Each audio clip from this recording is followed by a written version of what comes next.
So I want to apologize for my behavior. I may have crossed a line. Welcome to WatchMojo, and today we're counting down instances where Maurice the Hormone Monster went a little and sometimes a lot overboard throughout the Big Mouth franchise. Oh, I should have gotten that garden salad.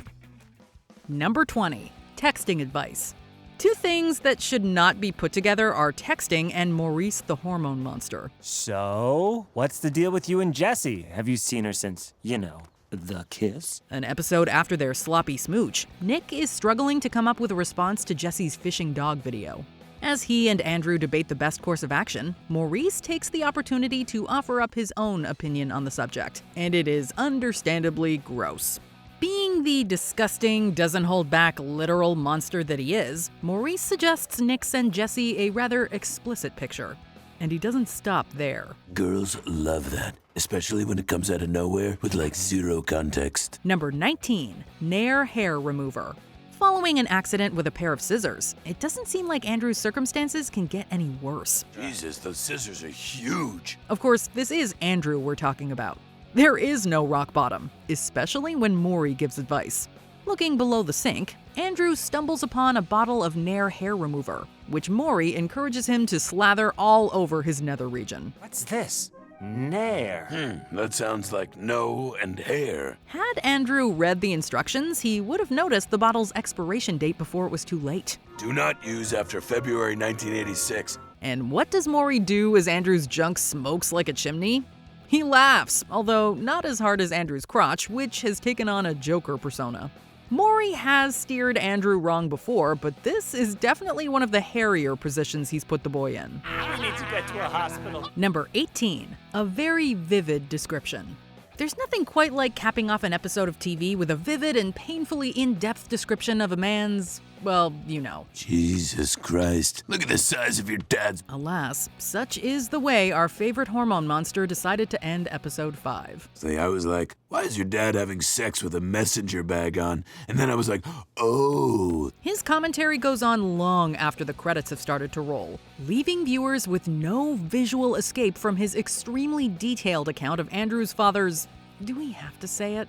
Of course, the humor comes from Maurice's perceived enjoyment of discussing a never-ending stream of deplorable subjects, and it's clear from the sound of his voice that this is one of his favorites.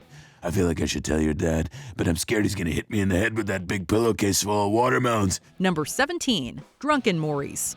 If you thought a sober hormone monster was bad, wait till you get a load of the drunken version. My mom says I'm sweet, and that's why spiders keep biting me. Oh, smooth. While attempting to woo his crush Missy, Andrew is forced to contend with a wasted Maurice whose primary goal appears to be trying to say as many messed up things as possible. Way to bring up your mom and also spider bites. You sure you don't want to tell them about your pediatric hemorrhoids? In an attempt to make him go away, Andrew whips out a picture of his grandmother and yells that he's thinking about her.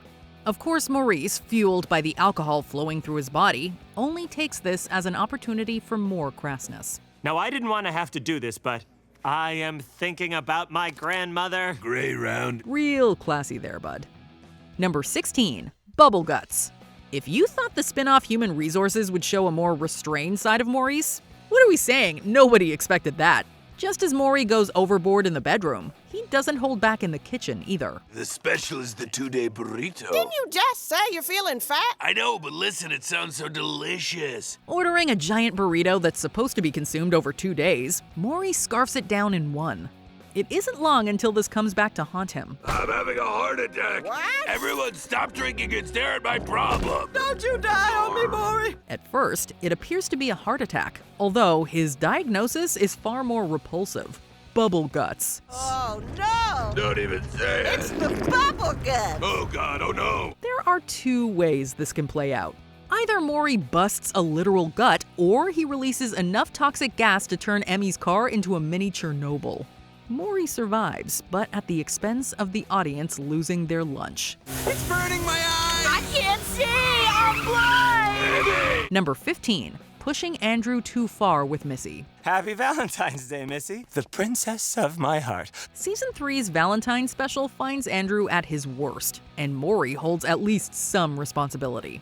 As Andrew desperately tries to win back Missy, Mory fuels his sense of entitlement. I know you like me, Of okay? course. So why don't you know that you like me? Raise the stakes. It isn't long until this brings out Andrew's toxic masculinity, with Mory occasionally putting words in his mouth. What does she even want from you? What do you want, huh? You want money? Perfect. No! You want cold, hard cash? Yeah, fling it at her. Mory reciprocates Andrew's rage until the boy is driven to push Lars out of his wheelchair.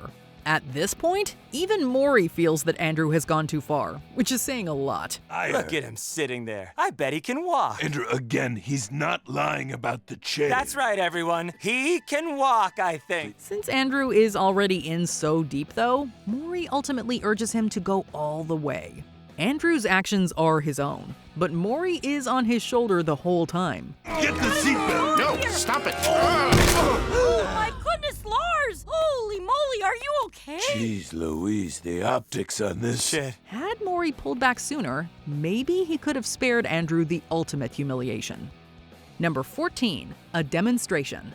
It goes without saying that whenever something sexual pops up during an episode of Big Mouth, Maurice the Hormone Monster will be there to give the world his depraved 2 cents. Not a fan of the head push. So in episode 8, The Head Push, when the group finds themselves discussing a certain activity and Jay asks a seemingly rhetorical question about said activity, Maurice wastes no time in coming up with an answer. You can't push. No push. I'm not pushing, baby. What pushed the scene into too far territory was the fact that Maurice felt the need to demonstrate exactly what he was advocating, and it made for some pretty disturbing and/or hilarious imagery. You lean your head back, arch your crotch in the air, and say, Number 13, Maurice makes a hole. In one of the show's most side-splitting examples of Maurice taking things well beyond the point of no return, the sex-crazed creature smashes his fist into Andrew's bedroom wall and immediately develops a relationship with the hole. God damn it.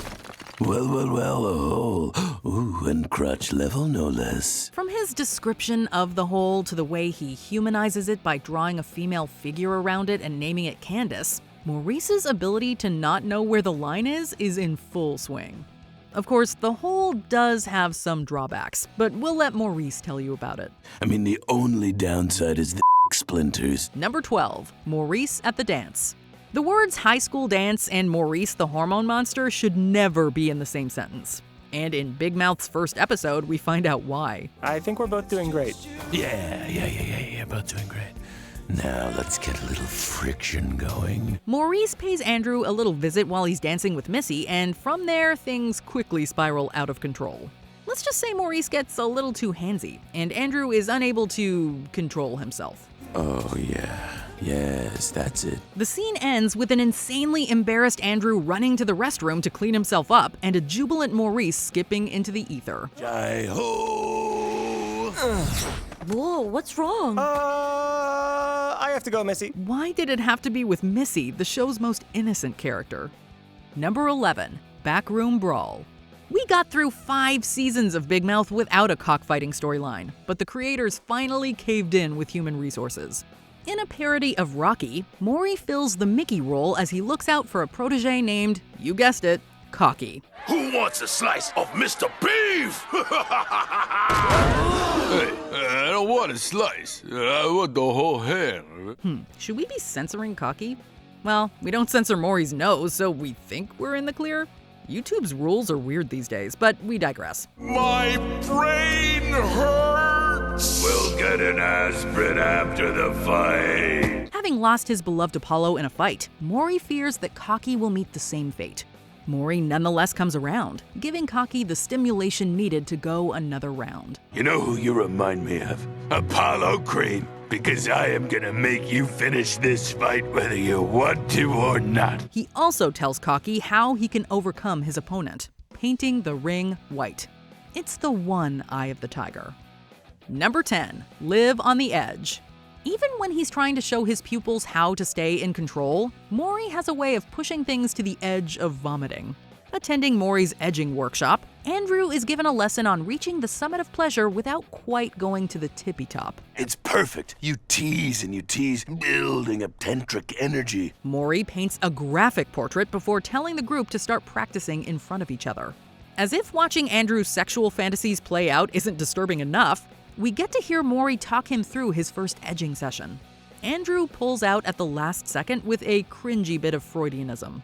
As the audience recoils over what they just saw, Mory and Andrew bond over the edgy experience they just shared. What a rush! See what I mean? Oh, I feel so alive! Number 9. Mory on group activities. Proving that his sex-soaked brain knows no bounds yet again, Maurice offers up his take on orgies in this hilarious scene from Big Mouth's second episode.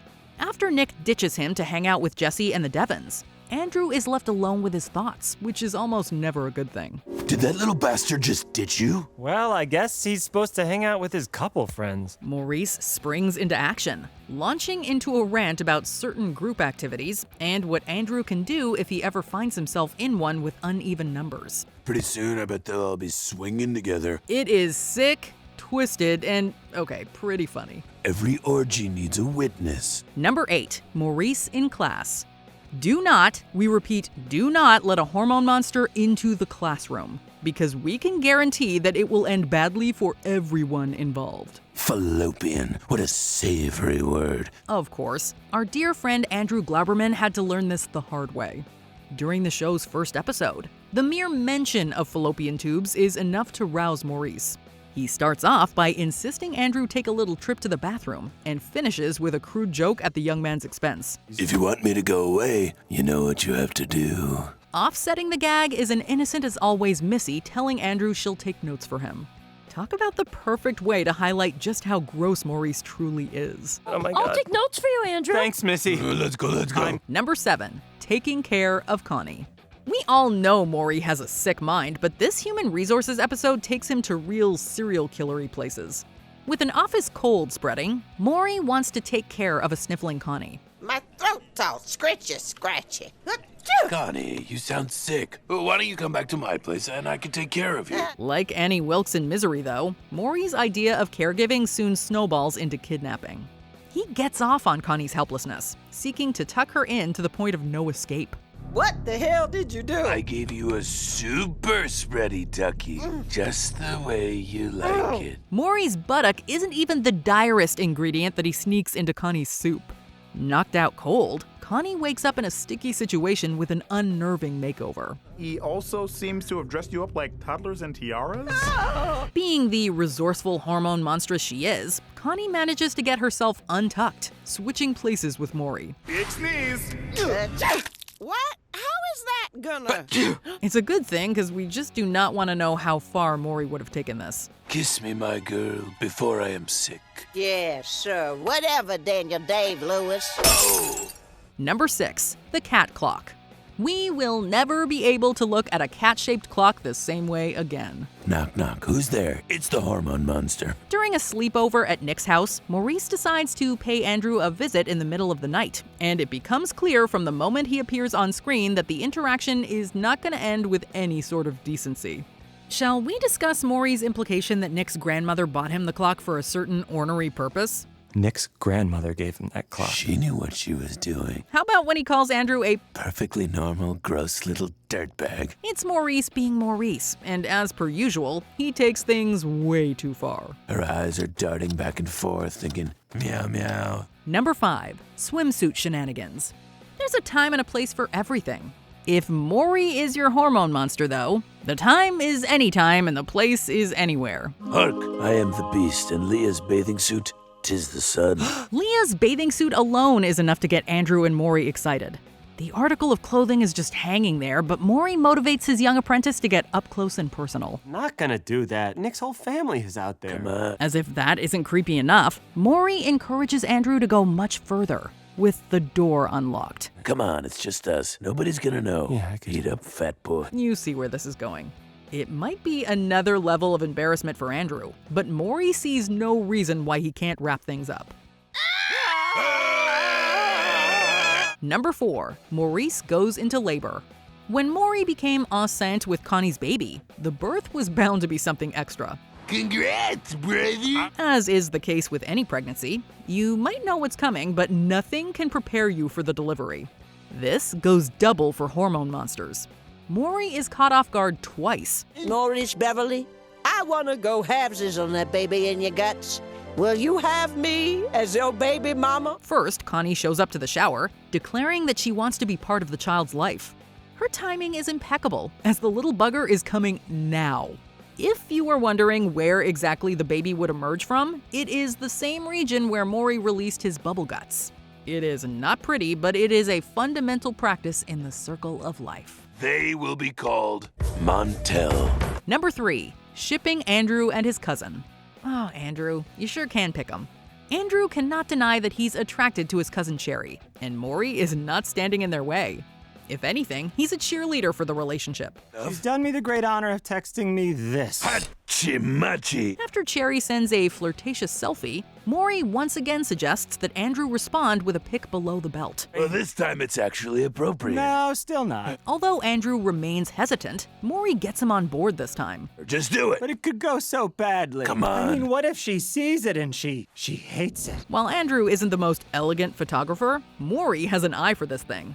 Mory might be skilled with a camera, but he's not up to date on modern technology, accidentally uploading Andrew's pics to the cloud for the whole family to see. Barbara, why'd you upload all these pictures of pink mushrooms? What? What are you talking about? I'm looking at the computer. No. And I'm seeing dozens of, No. hot dog ends. It's so mortifying that Mory gives Andrew some extreme existential advice, which he thankfully doesn't take. Number 2. F is for funeral. After that previous entry, you wouldn't think Mory could possibly get Andrew into a more compromising position involving his parents. Just wait another season, however. We're gonna get through the method this time. Stay focused. When his grandfather dies, Andrew feels responsible because he didn't perform the method right. This completely throws off Andrew's routine. Reuniting with his cousin at the funeral, Andrew finds the inspiration for sweet relief. Guess who? Joy Behar. You're such a nervous nerd. I love it. Unfortunately, the only room with any privacy is the one containing his grandfather's body. Mory sees this not as an issue, but rather as an opportunity to achieve closure. I am so sorry that I killed you. Yeah, I know you are, Andrew. I can't stand to watch you suffer under so much stress. While Zadie's ghost gives him permission, Andrew still hasn't learned his lesson about locking doors. Mory has convinced Andrew to explore his body in some inappropriate locales, but a funeral takes the casket. You gotta understand, this is what Zadie wanted. Yep, public humiliation is exactly what I wanted. Before we continue, be sure to subscribe to our channel and ring the bell to get notified about our latest videos. You have the option to be notified for occasional videos or all of them. If you're on your phone, make sure you go into your settings and switch on notifications. Number 1. The Head. Topping the last entry would have been tough were it not for this truly disturbing interaction between Maurice and the severed head of Garrison Keillor. This is Garrison Keillor, the former host of NPR's A Prairie Home Companion. A lovely thing about Christmas is it's compulsory. Andrew sixed the former radio personality on Maurice in an attempt to buy some alone time with Missy, but forgets that Maurice will do literally anything in order to get what he wants. Oh, you just ruined your first kiss. I warned you. This includes decapitating Keillor and proceeding to, well, let's just say he does something to shut him up that almost made us puke. Garrison, no! It's scenes like this that prove television has come a long way in a short time, and that Nick Kroll's hormone monster is unlike any character we've seen before. Do you think Mory crossed any lines, or do you think a hormone monster can never go too far? Share your thoughts in the comments. No, this is the end. Struck down in my prime. Did you enjoy this video? Check out these other clips from WatchMojo, and be sure to subscribe and ring the bell to be notified about our latest videos.